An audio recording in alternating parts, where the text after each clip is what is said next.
The worst horror movie I ever saw was fucking great. Hello and welcome to This May Hurt a Bit. My name is James Strayer and this is John C. Myers. And we are a horror podcast discussing each film in horror franchises. And today we will be discussing Sleepaway Camp 2, Unhappy Campers from 1988. But first and most importantly, we have a special guest. She is a filmmaker and writer for Welcome to Nightvale, Brie Williams. Welcome. Hi, thank you so much. I'm so excited to be here talking about this special film. Very special film, yes. We were excited to get into something more fun after all the Hellraiser movies. And we had just had coffee recently, and I was like, I think Brie likes slashers, and she needs to come on and talk about Sleepaway Camp with us. So, yes. So, thank you. Thank you for being really on this. Appreciate absolutely. that. Show. Thank you for thinking of me. Yeah. Take no personal, anything additional than, just this is a great slasher movie, right? So, but do you have a history with these films at all, or is this just kind of like another horror franchise to you, or do you, what's your experience with them? I've definitely seen the first one several times. I've seen the sequels once each prior to this rewatch. Love the first one, big fan. Yeah, that's my history. I mean, I'm not like a super fan, but I would say, a big fan of the first one. Right. But you had seen this one before, correct? I had seen it before. I didn't remember it well. I mean, I like rewatching it was like the first time. Just it doesn't, I would say there's not, spoiler, there's not a ton of plot in it. So it doesn't tend to stick. Yeah. That's why it doesn't stick. Right. Exactly. Yeah. And John and I had neither one of us seen this before either. So this was a whole new experience for us. And boy, yeah, you're right. Some kills, some nudity, and we're out, basically, Yeah. is this movie. Angela just kind of kills until she's done killing, I guess. Until there's like no more kids, or like she sent them all home. Yeah. Yeah. I mean, everyone gets sent home. I guess that's my biggest critique, is just like there is no mystery. There is no who's the killer. There's no nothing. It's just like watching her bump off 18 people. Not bad. Or, of course, to the end, there's a few bodies that are in there that we didn't get to experience the kill scenes for. And I guess that's my one and only criticism of the film, I wanted to see the Tit Patrol get there. Right, yes. Oh my God, so sad. Yeah. I wanted to see a couple of 12-year-olds get murdered. Yeah, is our stance on this. But no, I mean, this is a little bit after the glut of all the slasher movies of the early 80s, but it very much follows the formula. I would make the argument that maybe it's one of the early self-aware slasher comedy movies. It feels like there's a lot of jokes in here, like slasher related jokes. Yeah, for sure. I mean, it definitely runs with the whole premise of, if you have sex in a horror movie, you are killed and you are a bad person. There's the obvious Freddy and Jason and Leatherface references. But yeah, I mean, to me, this whole thing reads like a prequel to Serial Mom, because it's very similar in that kind of way, where it's just, here's this code of conduct you need to follow, and everyone needs to be nice and be a good camper. I was surprised to learn that it was, because it has a much lighter tone. And some of that is that they wanted something a little bit more like Nightmare on Elm Street. Freddy had kind of changed the game a little bit and got a little bit sillier with it. But the writer of this, Fritz Gordon, is a pseudonym for Michael Hitchcock, who's a very, very funny improv actor, writer, performer, probably most famous for his role in Best in Show as Parker Posey's husband in that. Cool. Yeah, I've always found him to be a hilarious that guy actor, and then I found out he wrote this thing. Yeah, that's amazing. Which is pretty wild. How did that affect your opinion of his work? Raised or lowered? Oh, I mean, fine. I still like him as an actor. But yeah, he was talking about how he was working for Double Helix, basically, at the time, just writing copy for VHSs, stuff like that. And like everyone else in Hollywood is writing scripts. And after Robert Hitzlick was like, hey, I have an idea for a sequel, they're like, this is way too dark. What if we just did your idea and left you out of it completely? And then they had him write a script and they liked what he did. So. I wonder what the original idea for the sequel was then. that was way too dark? I think we might see it coming up in Return to Sleepaway Camp. I don't know if if that was sort of a revisiting of that, but gotcha. And they shot this back to back with part 3 to keep the pair of movies under $1 million. Right. So this one came in at like 430 or something like that, which always results in a fantastic movie. Right. Yes. We have seen that with Hellraiser. We have seen that with Pumpkinhead part 3 and 4, I believe. So not quite the Lord of the Rings level of acumen with shooting back to back here. I mean, it worked for Pearl and an X. Oh, there you go. Okay. Yeah. But yeah, this had no involvement with the original director. He's just like, I'm done. I'm going to go be a lawyer. Yeah, I mean, I think they gave him some money for it because he's still credited as a writer on it. You know. Yeah. Right. Yeah. Yeah. So I wonder if he likes these movies. Probably. He in the commentary for the first one, he's a little bit about it. You know, he doesn't come right out and say it, but you can tell he's like, my ideas would have been better. Right. I think. So the tone is so different. Oh, absolutely. Yeah. Yeah. And it definitely lacks that amateur grime that I love so much about the first one. Just the weird nastiness. Like this was just a lot more clean, low budget still, but just clean and funnier. You know, going for the humor, obviously. Yeah. There's like an earnestness in the first one. Right. Yeah. whether meant to be or not. Yeah. You know, it's there. It's that lightning in a bottle type of thing. Exactly. Yeah. But I mean, they get right into the story of the first one in the opening scene of this too, just describing the massacre at the first camp. And they go into, Angela being previously Peter. And my favorite bit of this was just like, she's alive. It's a guy? Not anymore. He went into a psycho ward a couple years ago. And while he was there, the doctors gave him a sex change. And our parents' taxes paid for it. I mean, that is just right out of some modern conservative, like, conspiracy theory kind of stuff that I laughed so hard at that line. Yeah, I was so good. I was like ahead of their time. There's a lot of good jokes in that opening. He's also like, I heard went to Hollywood and is playing the dark-haired girl on Facts of Life. Right. I love that Shout kid. out Nancy McKeon. Yeah. Facts of Life. Right. It's either that she's dead or she moved to Hollywood. Right. It's like it both could be true. Right.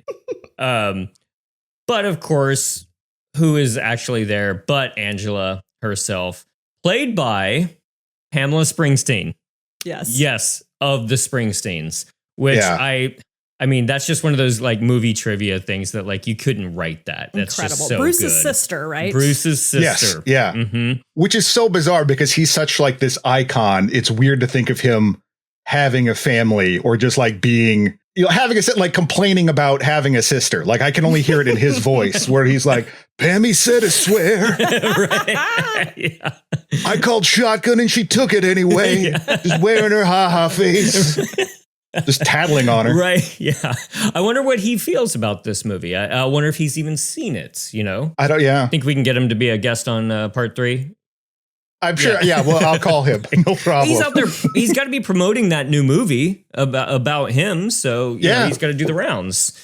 I'm sure he had notes on Pamela's musical performance. That's probably it. Yeah. Right. Yeah. Her happy camper song. And then the same line of Kumbaya that she sings 7 times in a row. Yes. But she's they originally did have Felicia come in to read for it, but she was struggling with the humor aspects of the movie. But then she was also starting college and just did not want to be a part of it. So That's fair. I would have really liked to see her back in this role. Pamela Springsteen, for what she's given, she ain't bad. I think she was the right choice for what this is. I would agree with that. Yeah. Absolutely. Because, as much as I like Felicia in the first movie, and she's good, but she just tends to she looks despondent a whole lot. Yeah. And that's kind of it, So Angela is now at this current camp. She immediately knocks a kid unconscious and I guess murders her with a log to an electric guitar sting, which was fantastic. What does she say? Like, for having a filthy mouth and telling lies. Yeah. And hanging out with the boys when she shouldn't be. Slut. And then she cuts out her tongue. I think my favorite part is when she hits her with the log and the girl goes, oh, and holds the other side of her head. I didn't even notice that. That that's so good. So she's gone from hating summer camp to now loving summer camp at a different place, really driving home the fact that throughout the rest of the movie, you just have to be a good camper. Yeah. There's this weird subtext that she became obsessed with camp and how her camp experience should have gone. Mm-hmm. I guess this is Michael Hitchcock saying this. There's nothing in the movie to back this up. It's just all of a sudden. Yeah. Although, like, if you imagine that she sort of was reprimanded to her aunt's care, you know, that goofball from the first one, who knows what she got up to. God, I miss her. And I'm a little bummed that she didn't come back somehow. God, I really wish she would have been involved in this movie. But yeah, so we're then kind of introduced to, there's a girls' cabin and there's a boys' cabin. And we are introduced to the girls' cabin, as I guess you would in a movie like this, just a ton of toplessness in this opening scene. Absolutely. And my favorite bit from this is just like, it was clearly directed this way, but then the editing just adds a certain effect to it, where Angela tells one of the girls to put a shirt on, and she is struggling for a solid minute just to get a shirt on and cover up. It's just like, I could just see the director being like, take your time, like let's not cover up the goods too fast here. It's just, that was fantastic. Which again, Michael Hitchcock, talking about writing this movie, was saying is like, so knowing that I was making the slasher, I filled it with a bunch of nudity. But also I tried to make it very sort of clinical and not too sexy. And it's like, man, that does not matter. If you are like a 13-year-old boy, you're like, how clinical. You are so excited to see boobs. Yeah, I'm not sure it's striking, clinical, or sexy. Yeah. Right. I'm not sure what it is. Well, we could ask the Tit Patrol, who shows up immediately, and they are taking Polaroids through the window. I mean, who's gonna see me anyway? The Tit Patrol, that's who. There's a certain amount of 10-year-old boy in me still that I hope never dies, and I cracked up at that. Same. Yeah. Well, I mean, I noticed no one was complaining about the federal funding they receive. No problem with the Tit Patrol. Yeah, I don't think Elon Musk is shutting down the Tit Patrol necessarily. Doge isn't, Big Balls isn't going after that, I guess. Yeah. So yeah, we find out that this is the first excuse that Angela gives of I sent someone home just after this scene, and she's talking to.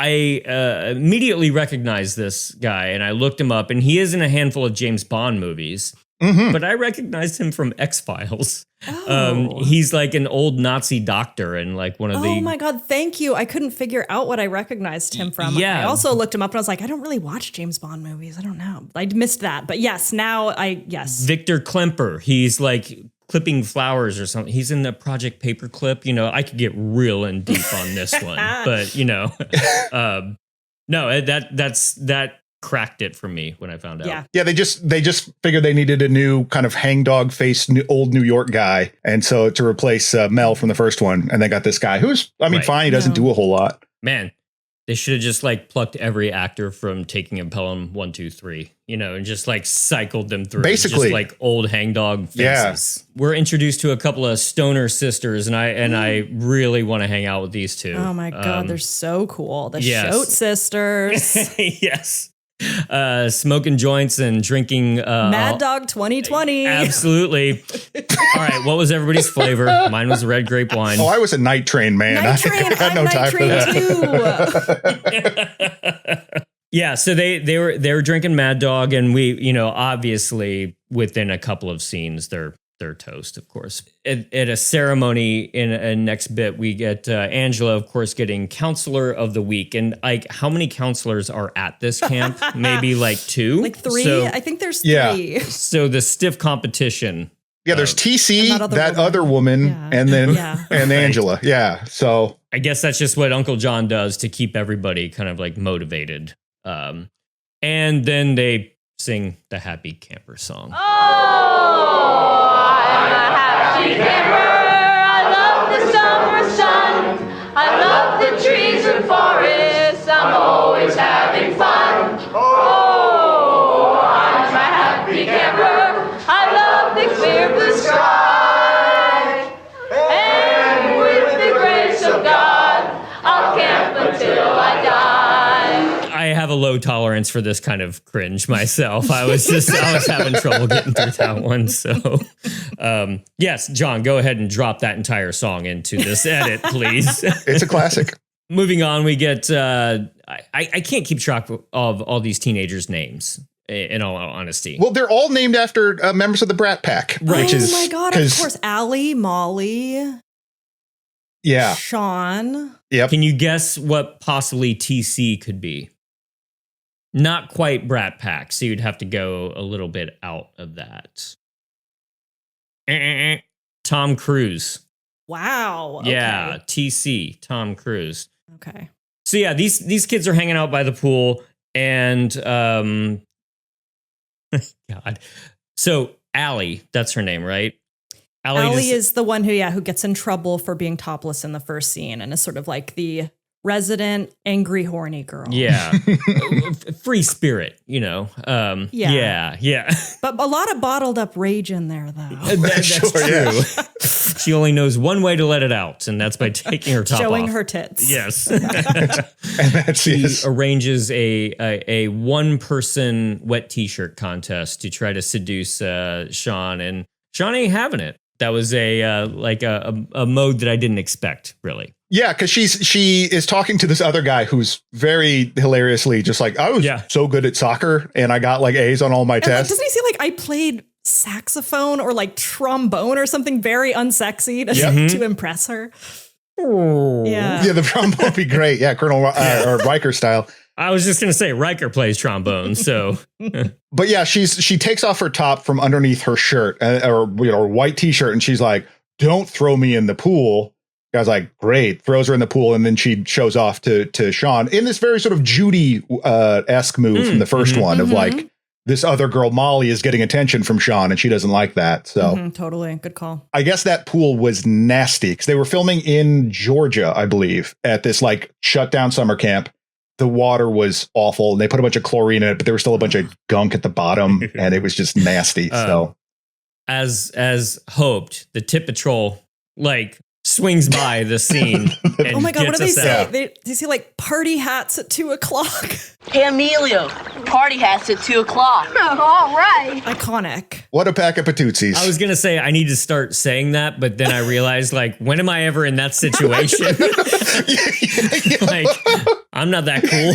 So yes, cool is the word I would use to describe that. Right.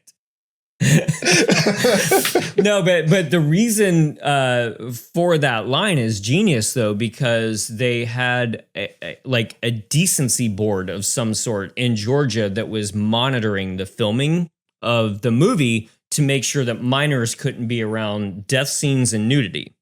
So the little boys, this is confusing. They were allowed to say Tit Patrol. Right. Then they couldn't say that again. You only get so many Tit Patrols coming out of a 12-year-old's mouth. So they had to say party hats. Which is even filthier. I mean, it's way better. Yeah, it's way worse. I love it. I say it's way better, and you say it's way worse. Way worse, way better. No, all of it. it's weird. There were a couple, like one of the Shot sisters was under 18 and her mom was like, "You are going to be nowhere near any of this." So the one when they're telling they're singing the dirty version of the song, it's the over 18 one because her mom was like, "You can't even do that." And later during Allie's sex scene, the kid that she's supposed to be having sex with was under 18. And so he could not be there. And he was like, "But what if I was, though? Wouldn't it be good for the movie?" Like, "No, buddy, sorry." Right.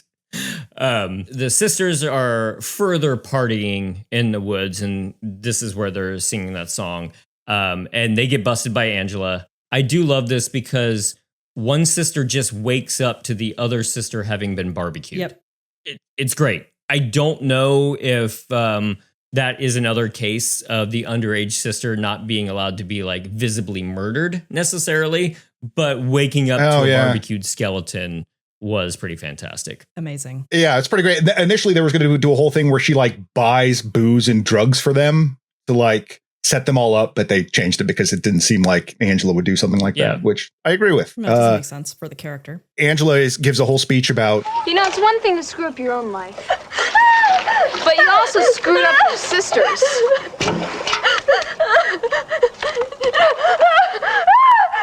let this be a lesson to you. let this be a lesson to you, which, sure, lesson learned. I'm dead now. I can't do any of that. Learned it all the way. Yeah, Angela's not really into rehabilitation, it seems like. It's just going right to the death. Yeah, which is interesting. I mean, because she herself went through rehabilitation and is like, I'm fine now. She was given a second chance. Yeah, but does not believe it for other people. Come on, Angela. Her biggest crime? Hypocrisy. Right, yes. The boys' cabin goes to do a panty raid on the girls' cabin now.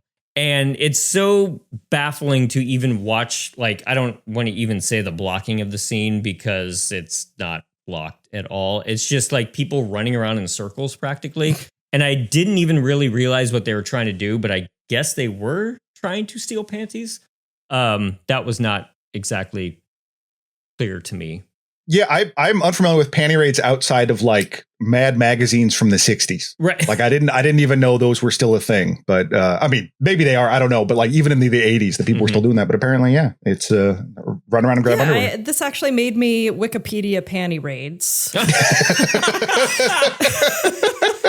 And it's interesting. Please do tell. Yeah. So it was a phenomenon mainly in 1950s college culture, much like swallowing goldfish or whatever. But then for some reason in the 80s, it became like a trope in 80s summer camp movies. I think it's like one person did it and then that became the new trope for the panty raid. So, but I don't think it was actually happening outside of 1950s college culture. Wow. Well, I mean, I guess the timing would line up then, because if you have guys in the 1960s who are doing it and then 20 years later they're making movies or something, they're like, this is what the kids are doing. Yeah, you know, they're just very out of touch. Yeah, right. Yeah. No, it's the children who are wrong. Yeah. But I do love how the scene ends too, because one of the girls just says, if you don't give those back, you'll be seeing lots of this. And then she just flashes them. It's just like, where's the deterrent here, everyone? Well, that makes me think of Texas Chainsaw Part 4, where that one woman is like, oh, these guys are giving me trouble, I'll flash them. And how like, what a 13-year-old boy version of femininity that is. And just like, you know what'll show them is if I show them my boobs. Right. Incredible. So yeah, Angela then drives one of the girls, Mare, out into the woods in the middle of the night in a truck and just pulls out a drill and like carves her head open. Yeah, just for flashing. That was her. That was it's her crime. That was it. So I guess the boys will not be seeing a lot of that moving forward. Yeah. Molly then goes to talk to Angela and basically saying she's worried that she hasn't had sex yet. And so we get Angela's like thesis statement here. Allie, she's more experienced. Which means that she probably has a disease or two. Angela. Well, in this day and age, you can't be too careful. And no matter what they say, boys like nice girls. Right. This is where she was singing Kumbaya 7 times in a row, the same verse. Right. Mm-hmm. At her secret cabin, her secret getaway cabin. Yeah. It's apparently all boarded up. Molly is basically the final girl in this. She's supposed to be the good girl. Mm-hmm. Angela kind of takes a shine to that she actually kind of likes, and not necessarily in a I think in just sort of a caring, almost maternal way, where it's like you get it, like empathic sort of thing, like you'll understand my struggles. Right. Yeah. Do you guys think that Angela is conservative Christian coded in this film? Because I was starting to get that vibe. Kind of, yeah. There was no mention of any of this stuff in the first one. It was just, I mean, while the her aunt had kind of the sort of absurdly Tex Avery cartoon housewife kind of thing going on, there was never really a like, oh, morals are important. Yeah. It was just, you're a girl. Yeah, it's a lot about morality.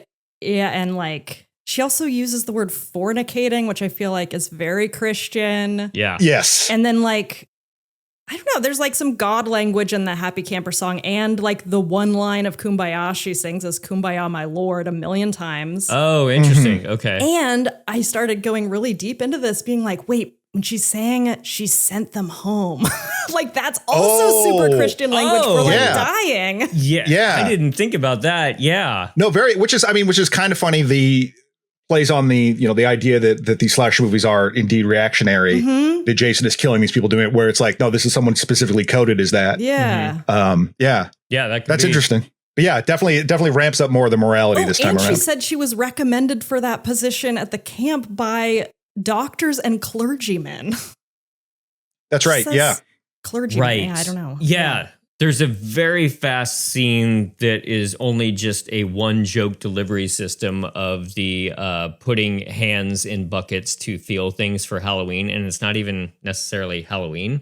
But that confused me. I'm like, isn't it summer? Yeah. Yeah. I did laugh at her delivery, though. Gross! Slimy gopher guts! Look out, putrid wild elephant hearts. Dead teenagers' brains. And I think she says it twice. So, like, at least her, like, delivery of the joke was decent. But, man, I was just like, my producer brain went on, and I was just like, so you did this entire scene just for that, like, one quick joke? Like, goodness. I think, and to give an excuse for why the boys are making their Jason and Freddy masks. There you go. Yeah. Okay. Yeah. So it's art class and Halloween prank. And sensation class. Yeah. It says touch things in boxes. I mean, I remember doing stuff like that at like outdoor ed, where it's like, feel this moss. Here's what a twig feels like. You suburban weirdos. But this is like teenagers' brains. So weird. So then Angela does end up busting the tit patrol. So long may they reign. And she takes their Polaroids away from them. There's evidence because they also got one of her as well. She shows them to TC, and he is like, "Nice tits." Right. Yeah, exactly. Yeah. Thanks, TC. TC, by the way, we have gone this far without commenting on his magnificent hockey hair. Oh yes, just crazy mullet. I mean, there's several great '80s hairdos in this, but his is just magnificent. Right.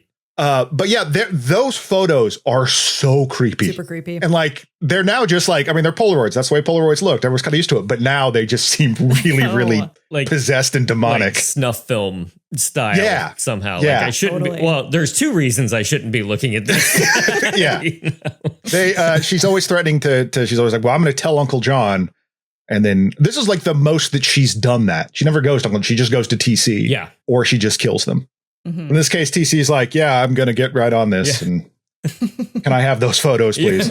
Yeah, right. Going around the campers, there's a big plan to scare Angela, which to me is like kind of it's almost cute.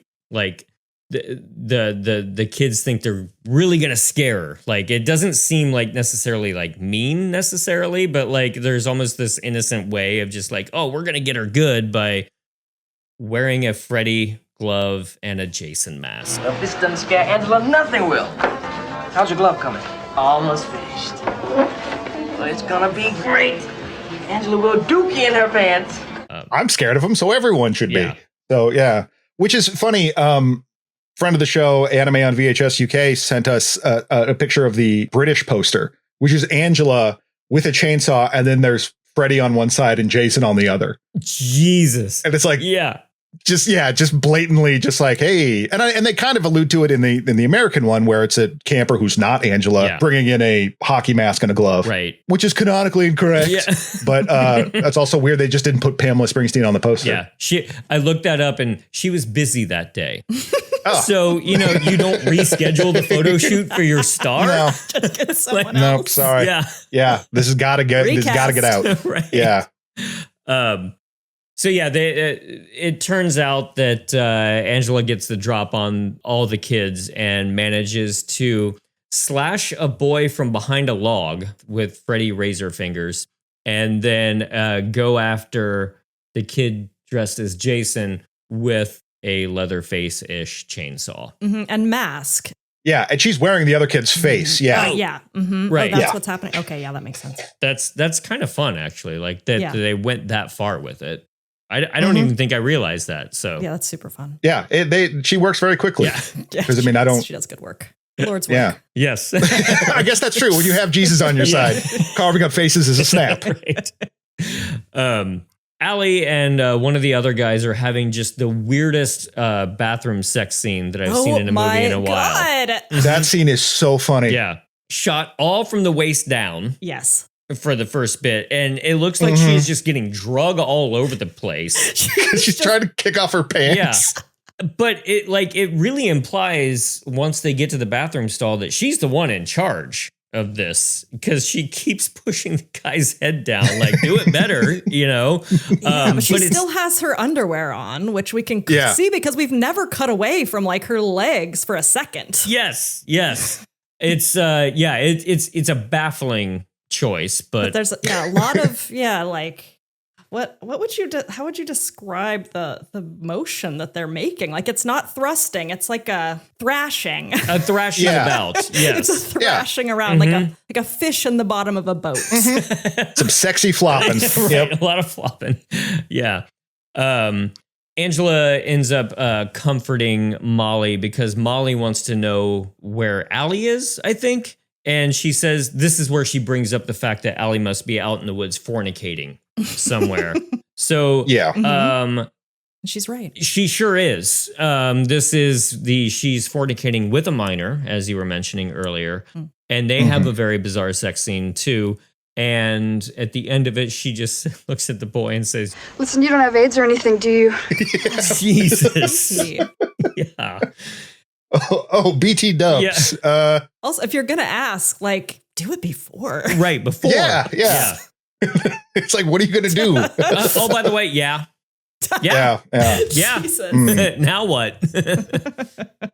Allie finds a note that is left by Sean to meet her at a cabin. And it turns out this is Angela's secret hideaway cabin.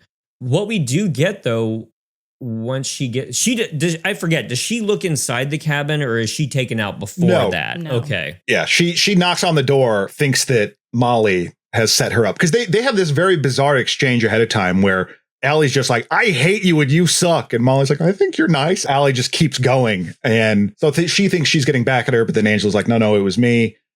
And then stabs her in the back and proceeds to drown her in the outhouse. Yeah. I will say that the stabbing in the back part was actually a little uncomfortable and well done. Like it made me squirm a little bit. I think because there's no music or anything. It's just one of those kill scenes that looks so like that's probably what it's like to stab someone in the back a little bit. Yeah. I mean, that's a little bit what I felt like with the drowning in the outhouse is that like it's a very silly thing that's sort of happening. It's like you said, there's no music. The way it's put together and shot is very kind of sparse. And it just seems a little bit more realistic than it should be. Right. And it kind of feels bad when it's going for laughs, or at least it didn't make me laugh. It just kind of made me feel bad for Allie. It's super gross, but like it wasn't, to me, it wasn't super realistic because I did grow up with an outhouse for my early years of childhood. For one, like the outhouse in the film is like way too shallow. Okay. Like, I mean, she would never fit in there. It's too wide. And like, there's no water in an outhouse. There's nothing that would make those like splashing noises. Right. So it was not striking. I mean, I was a little taken out of it. I think I am just naturally afraid of outhouses. Absolutely. They should be feared. Yeah. I don't care. So anything like, yes, there could be a monster down there. And I'd be like, absolutely. That's how outhouses work. How many people died in your outhouse? Yeah. Did anyone die in your outhouse? Not sure. Yeah. We don't talk about that. Kids are looking for Allie.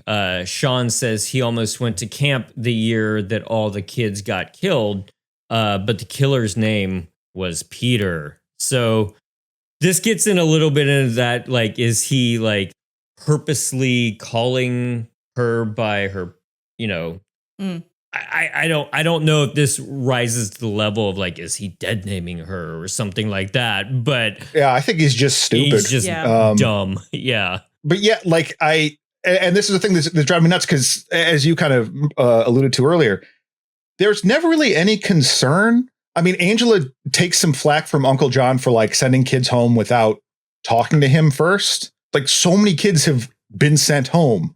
And what we learn in basically is a 4-day period. Yeah. And there's just no one has a problem. Yeah. Everyone's like, oh, okay. One camper tells Angela that she tried to call Mare at her home because they one of the campers that got sent home. And this is where it starts to unravel that Angela's been sending all these kids home. This does get us to one of the funnier bits where she realizes that she has to just off this kid, and she starts walking around the cabin looking for a proper weapon. So good. It was kind of fun. Testing things out while the kid is like talking. They're having a conversation, and she's just walking around like picking stuff up, just like, can I hit her with this? Yeah. So good. I like what she has the big boom box, God, and incredible. she's like, that was great. What does she end up using? I forget. A guitar string, is it? Yeah, that was. She ends up cutting a string from her guitar, and then it's like, you to Demi is like, you talk too much, because Demi just isn't putting it together. Yeah, she's just gone to Angela because Angela is the person in charge. She's like, so all these people that you sent home aren't home at all, and their parents seem to think that they're here, but like refuses. Her brain just cannot make that extra step. I know, she's not suspicious. She's just like, isn't that weird? Yeah, yeah. So we then get a dream sequence, which was super funny to me once I realized why they put this in the movie, which was they were contractually obligated to deliver an 80-minute film. Okay, that makes sense. It was coming in at 78 minutes. And so the editor was just like, I threw together a dream sequence. I put a blue thing over it. It was fine. I was so confused by this. Yeah, thank you. That helps a lot. But yeah, they slowed it down so we could stretch it out. Things we've seen from previously in the movie. It's just like Angela dreaming about what has just happened in the previous 60 minutes. Yeah. Yeah, because she's not troubled by her murders at all. This isn't any kind of indication of that. It's just like, hey, remember this, everybody? Right. But it's funny because the editor says that he just slapped it together to get the runtime. The director was like, no, we're really getting into her psyche now. That's what he talks about on commentaries and stuff, which is really funny. There's like a slow motion version of the Happy Camper song. Yeah. It seems like a nightmare. Yeah. That's funny that he's doing that, because in the Sleepaway Camp book, the about the films, he's like, well, besides a paycheck, I took this job because, and it's like, well, wait, but now it's like, no, I was really getting into her psyche and really delving into the cinematic opportunities. So Uncle John finally fires Angela, and even Counselor Beefcake is kind of pissed off about this, all this kind of stuff going on, because like she's just sending too many kids home. And not going through the proper channel. She's a loose cannon. Yeah, exactly. Take her badge and gun. I mean, there's like almost no kids left at this point. Really? Yeah. Right. Angela then finally admits that she drowned a boy once. Now, I forget, was this drowning a boy in the first movie? It's that one funny kill scene underneath with the canoe. Yeah, I think it's the Hey Baba Rebop, because she's like, TC reminds her of another camper, and then so I think that he was mean to her. Right. And so that's she confesses this to Molly, and Molly has no reaction. Yeah. Yeah. She does not, no judgment from Molly. She's like, Right. We all have our that'll troubles, happen. You know? It do be like that sometimes. Yeah. But while this is happening, Sean, they're outside her secret cabin, and Sean busts into the secret cabin and finds 10 corpses? all the dead campers. Yeah. Like a lot of bodies. There's a lot of bodies in there, and a bunch of items that earlier have been reported stolen. Which is such a funny scene, too. It's like TC gets up in front of the cafeteria and is like, I just want to report some missing items. We have a rope, a saw, my car battery. She's like, let me know if you see anything. A bunch of jock straps, Yeah. Which I do like when that shows back up later at the end. I didn't catch it until the second time that I think it's not TC, it's the guy that has sex with Allie, that he's got a jock strap like jammed into his mouth. Oh, right. And I was like, fun. that's where it went. Yeah, gotcha. But yeah, she's got TC's battery there, and has beaten Sean, but who's not dead, and then knocked out Molly, and they're tied up. And this is basically her not necessarily laying out her master plan, but just chill here while I go be crazy somewhere else for a bit. While I open a can of peas. And for some reason, maybe this is a runtime thing, I give you a little monologue about the preservatives in peas. I always like to read the ingredients before I buy anything. You'd be surprised what they put in food these days. I mean, some of that stuff is poison. Like, what is happening at this point? It did make me think of Friday the 13th Part 2, where we get the little shrine to Mama Voorhees too, because there's all these like the one guy's head is like in the TV. Maybe that's that's later. That's after. That's after she kills Sean. That she just kind of gets separated. But yeah, they're all just like stacked up in there. It doesn't look like she has a plan necessarily because summer's going to end and this is all going to collapse. But she's like, whatever, I'll just stash them in here. Yeah. And it's got to smell crazy in there, which you'd think it would, come from they'd be able to smell from the outside. But she's got some candles lit in there as well, as you mentioned. So those are all scented and nice, I guess. Yes, for sure. TC gets in there. He's starting to put 2 and 2 together, and he gets taken out very quickly with battery acid. And this was initially supposed to be a bucket full of battery acid, like because we saw earlier that I don't know if it was the Tit Patrol, but it was some kids were going to try to get someone with the old bucket on top of a door trick, but they didn't film it that way for some reason. It would have been super easy, but that would have been good. They just had her put battery acid into a glass, into a little cup, into a little collector's cup from a gas station. It splashes him in the face, and he just immediately dies. Yes. Yep. It's like Samson. You hurt his hair, and then like he loses all his strength. It just made me think of Guy in The Shining, who we're following. Oh, Dick Halloran. He finally gets there. You think something's going to happen. Boom, gone. Yeah. Yes, this Sean figures out that she's the same Angela from the last camp, and then she just immediately decapitates him. Yes, a very silly decapitation, but I loved it. But yeah, I thought in general the effects for having like such little budget that they did pretty good. Yeah, totally. I also love in that scene when he confronts her about like her true identity. She's like, I did my time. I'm like, girl, you did 5 years for killing like 5 kids. Right. Yeah. That's enough. 1 per kid. I'm fine now. Well, again, she's going with her rehabilitation that she's not offering to anybody else too. Yeah. Really driving that home. But I mean, if the campers were killing other people, this might not be an issue. Yes. It's the whole sex and drugs aspect of it. If they were like, this one's for you, God, and then hacking off a dude's arm, she'd be like, that's cool. Yeah. I'm down with that. Right. Join my cult. Yeah.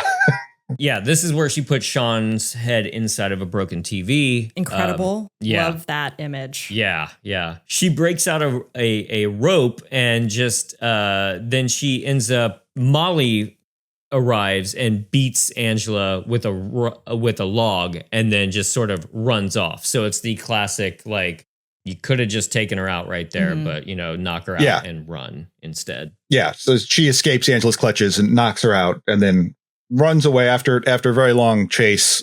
She slips and falls. Right. And that's it. Yeah. Yeah. I mean, they do manage to stab each other a couple of times, but it's a lot of running through the woods. And then she falls backwards off of a cliff. A 2-foot cliff.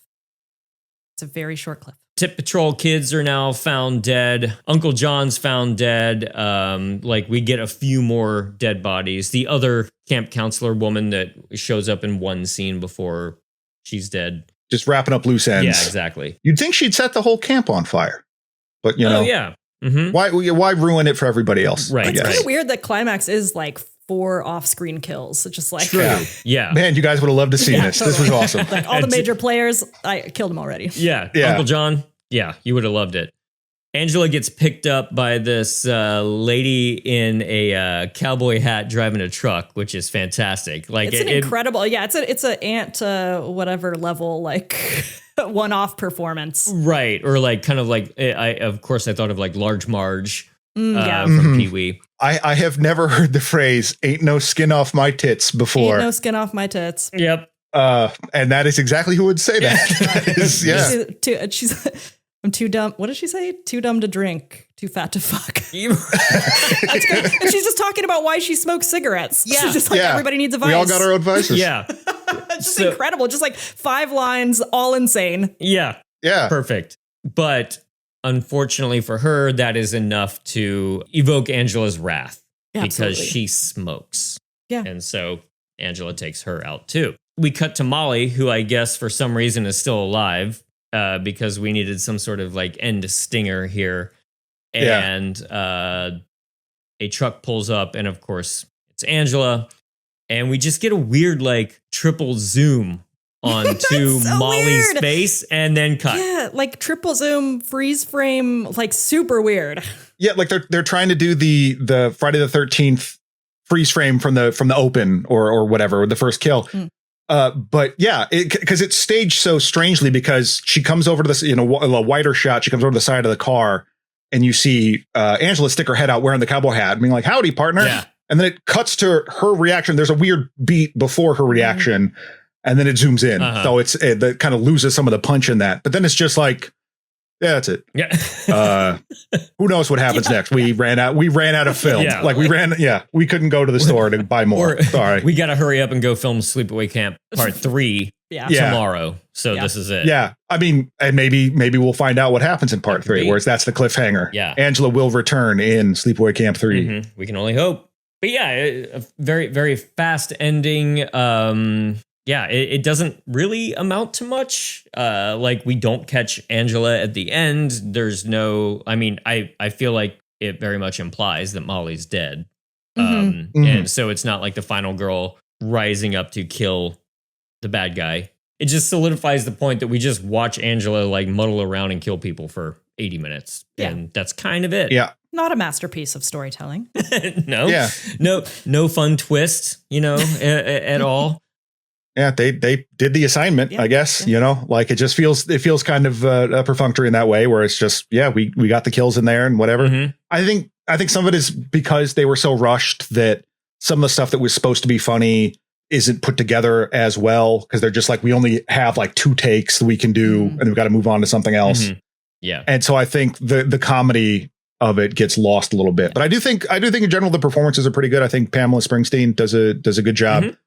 Brings a lot of life to it, but totally. She's super fun performance from her. Yeah.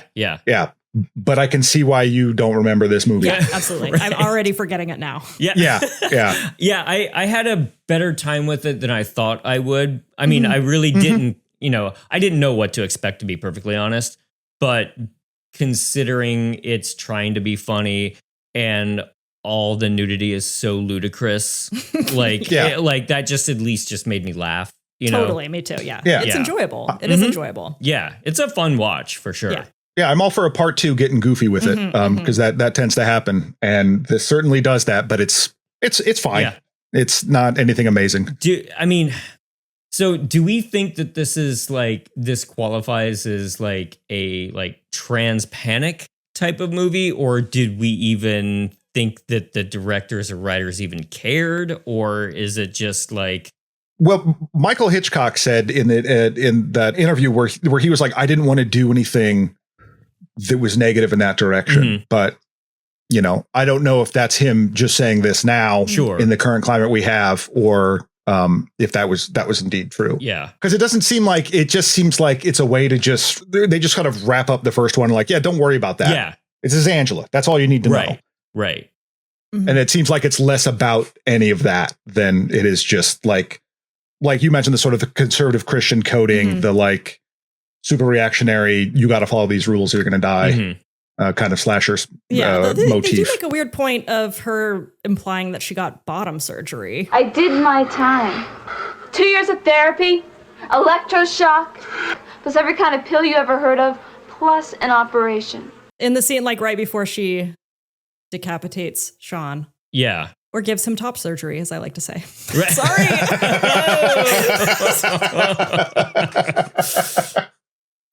Perfect. Yeah, I looked up a few trans authors' opinions on this, and it seems, very of a piece to the first one. Just like, I kind of liked it, even if it is a trans villain, you know, like it was fun, you know, and it's goofy, and like there doesn't seem to be like a heaviness around it necessarily. But, you know, obviously that's a few isolated opinions, but that does. It seems like characters in it are transphobic and homophobic, but it doesn't seem like it's necessarily the point of view of the film. Right. Exactly. I don't know. I feel like you have to like think about that a little bit while watching the movie, but this movie is not nearly lofty enough to like examine anything. It's not examining. No. Yeah. Not at all. Yeah. It's not self-aware. I mean, it's self-aware as it's a slasher, but yeah, it's not really thematically rich in any direction. Right. Well, let's go ahead and honor our dead and get out of here. Phoebe, played by Heather Binion, head bludgeoned with a log. Jodie Choate, played by Amy Fields, burned alive. Brooke Choate, played by Carol Chambers, also burned alive. Mare, played by Susan Marie Snyder, face drilled. Anthony, played by Benji Wilholt, throat slit. Judd, played by Walter Franks, sliced apart with chainsaw. Allie, played by Valerie Hartman, stabbed in the back, drowned in outhouse, attacked by leeches. Demi, played by Kendall Bean, strangled with a guitar string. Leah, played by Julie Murphy, stabbed 4 times in the chest. TC, played by Brian Patrick Clark, face melted by battery acid. Sean Whitmore, played by Tony Higgins, decapitated. Matt, strung up, knifed. Charlie, played by Justin Knoll, eyes gouged out, throat slit. Emilio, played by Jason Ehrlich, eyes gouged out, throat slit, off screen. John, played by Walter Godel, hand cut off, throat slit. Rob Darinko, played by Terry Hobbs, stabbed in chest, hung with a rope. Diane, played by Carol Martin Vines, stabbed in the stomach. Truck driver, played by Jill Jane Clements, stabbed with a knife. All of these by Angela.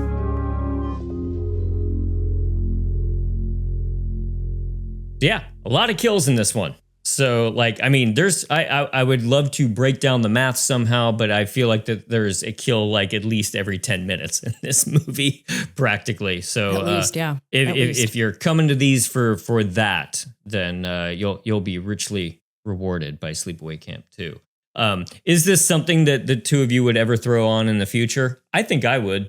Yeah, I mean, like, not necessarily, it's something to just sort of have on, not something I'm necessarily going to sit down and watch, or, you know, if you're having like a movie night with friends and just want to watch something silly. Yeah, background status, yeah. I think it's a fun one, but yeah, it doesn't have the weirdness of the first one that I think would just be difficult to recapture. And, you know, actually, it doesn't have as much of the great fashion as the first one did too. That's true. You know, that I kind of missed out on in this one, and not as many good accents as the first one has. There you go. Yeah, you don't get like little kids sounding like, you know, guys down at the docks or something. Absolutely. So part 3, I have no idea where that's going, but I'm going to assume it's just Angela killing more people at a camp. Yeah, I'm going to guess it's at a camp. Yeah, it's just more rinse and repeat on part. Have you seen part 3, Brie? I have. Don't remember it well. Yeah.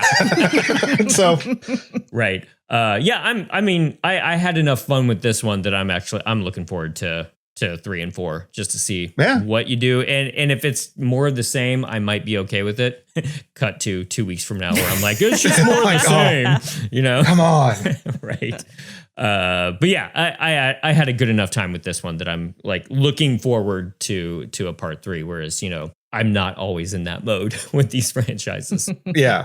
Well, they managed to keep the kills kind of interesting and unique. I mean, the first one had like the bees and the boiling water or something. This has barbecuing, hacking and drowning in poop. So and leeches. Just running the gamut. Yeah. Did your house have leeches, Brie? Did not. Okay, good. Yeah. Because again, there's just no water in there. Oh, yeah, you're right. Yeah. Maybe the problem is your outhouse and not the movie. Right. How dare you? Well, thanks so much for joining us, Brie. Where can the people find you if you want to be found? And online, I mean, not in Portland, Oregon. And what? And your social security number. And what are you working on these days? I know that Nightvale just had a big live show recently and a live tour. Yes. First, I can be found at Brie Zillionaire on Instagram.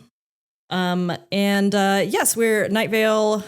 The show that I write for, Welcome to Nightvale, is gearing up for a U.S. tour that begins in July on the East Coast.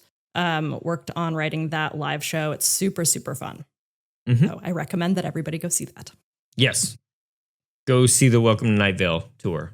How long has that been around now? Nightvale has been around since 2012. Wow. Man. And I've been writing for it since 2017. Oh, that's awesome. Yeah, cool. So what does a live show entail for Nightvale? Like, I've listened to the show before, but like how do you translate that into a live show? And is it much different? It is a bit different. Definitely there was like kind of a learning curve for me with writing it, because writing for theater is a lot different, it turns out, than writing for podcast monologue. But there is a lot of the same bits, like running bits of sort of like the types of news that are on Nightvale and like the segments. But then it's a lot more audience participation and like interactive storytelling. And this one actually is about camping in the woods and murder. So some good crossover there. Heck yeah. If you like being killed in the woods, go check out Nightvale. Absolutely. Does Welcome to Nightvale, the live show, have a tit patrol though? It does not. Not going to the live show then. Sadly. Right. Yeah. I mean, we you could go wearing a t-shirt. The script, and I could try to make something. Right. Just for us, you know. just one guy in the back. Hooray!